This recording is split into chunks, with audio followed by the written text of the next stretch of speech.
When the Democrats lose, the masses overgo in peace. When the Republicans lose, we have a riot. And shoot people like where I live in Detroit and where you represent, Stephanie Chang, which are overwhelmingly 13 to 34-year-old sub-Saharan African.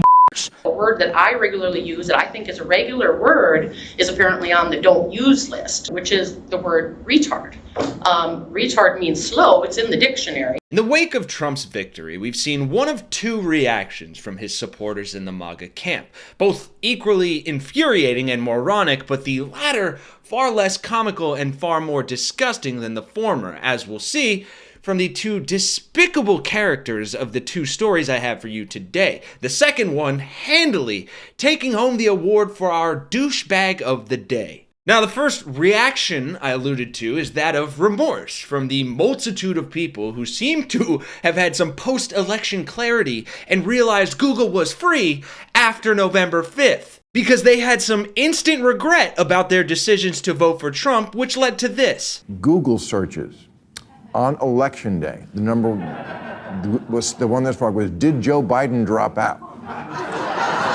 There's a well-informed public. This is what people want to know. Is America great again now, or is there a waiting period? Well, frankly, crazy stuff, but honestly to be expected. Trump supporters on the whole were never the brightest of the bunch, but even pigs are incredibly intelligent and still love to roll around in their own. But then, folks, we have the other side of the Trumpian coin, where maggots feel yet again emboldened to show their true colors to the world and remind us all just how bigoted, stupid, and hateful some of them are. This first MAGA nut job took to her local school board meeting in Forest Lake, Minnesota, also interestingly the hometown of Pete Hegseth, the Fox News host turned our soon-to-be Secretary of Defense. And this woman went here to the school board meeting to complain about the censorship the school board has imposed on her freedom of speech and her liberty to be a big old bigoted. Take a listen to what specifically the snowflake was complaining about. I'm totally supportive in creating a great place for everybody, but I just think we have to be cautious that it's not going to violate religious freedoms and freedom of speech. An example of a violation of freedom of speech, I recently learned from one of my kids in high school that a word that I regularly use that I think is a regular word is apparently on the don't use list. So I learned that from my high school children, which is the word retard. Retard means slow. It's in the dictionary. It literally, retardant, slows down fires. And I did not realize, no, you cannot control my speech, Mr. Raphael. So you cannot. I can use the word retard. Okay, so this is one of those violations of freedom of speech that really concern me. So I really think there needs to be a lot more caution placed on specific parameters so that you respect those other constitutional rights.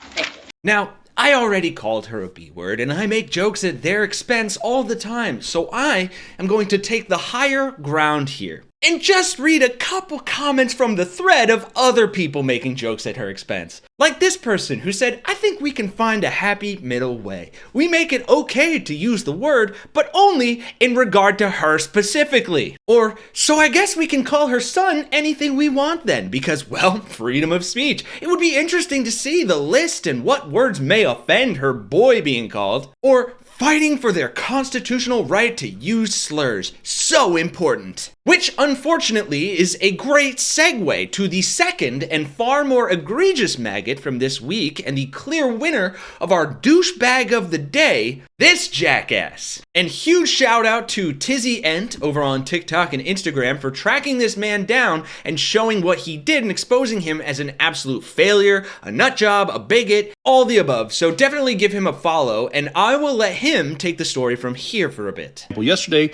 in Michigan at the Capitol, they were having a hearing because they want to pass legislation that says you can't carry a firearm in the Capitol or in the offices unless you're law enforcement or a member of the legislature who has a concealed carry permit.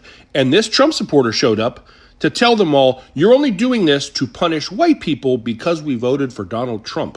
This is legislation that targets white people. It is racial because the people who carry in the Capitol are primarily white. People who have CPLs are primarily white. And this is retaliation for the only demographic that overwhelmingly voted to support Donald Trump. And that is why it is being taken out on us, because you don't like us. Clearly, racism wasn't the only thing he learned from his cult leader. He also really went in on learning how to deep throat a fucking microphone. And that's how it is. If we want to address gun violence, we would be focusing on the people who bring guns into communities and shoot people, like where I live in Detroit and where you represent, Stephanie Chang, which are overwhelmingly 13 to 34-year-old sub-Saharan African.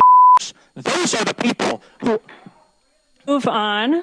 I am testifying. Thank you for your I'm not timed testimony. out. Yep, and I am the chair, and I have gavelled you down. So, are there any questions from committee members? Armed guards remove me. Armed men with guns remove me.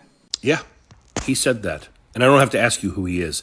His name's Avi Racklin, a self-proclaimed gun rights advocate, and he's pretty pleased with what he did. So the reason why I use that word is because I wanted to get my message across. What do you say to people who say you're a racist? What do you say to people who say that? My response would be is that if you think that I'm racist, what about Joe Biden? Yeah, no. Avi would like to think of himself as a gun rights advocate, but really he's just a failure, which is illustrated best by his own YouTube channel. I haven't cared for a long time. The financial videos were really just for people to click on the referral links and I would make easy, fast money. That did not work. I didn't make a single dollar from that, and I feel kind of dumb for doing that. I've made a lot of mistakes over the course of my life. For this past year, I haven't really made any single video that had real quality to it. The majority of the videos that I've made are literally just shit posts. And this is his Twitter account where he's celebrating his little 15 seconds there at the Capitol. He thinks the fact that he used a racial slur makes him special, and it doesn't. Also, that account right there, that's a white supremacist account that was so bad, it even got suspended on Elon's Twitter. And when he isn't trying to get on the news for using a racial slur, he's in pharmacies being triggered by black Santas. Like, how could they? Yeah, Avi is a mediocre human being, and that in itself is not that bad, but he's the worst kind of mediocre human being. He's someone who believes that he's entitled to being rewarded for his mediocrity. He is the champion of nothing. No cause needs him. I mean, right here he says he's the former regional director for Michigan Open Carry. How bad do you have to be that a group like that is like, no, go away? I feel the only inspiration Avi provides is inspiring people to punch him in the face. Something that I feel probably happens on a pretty regular basis.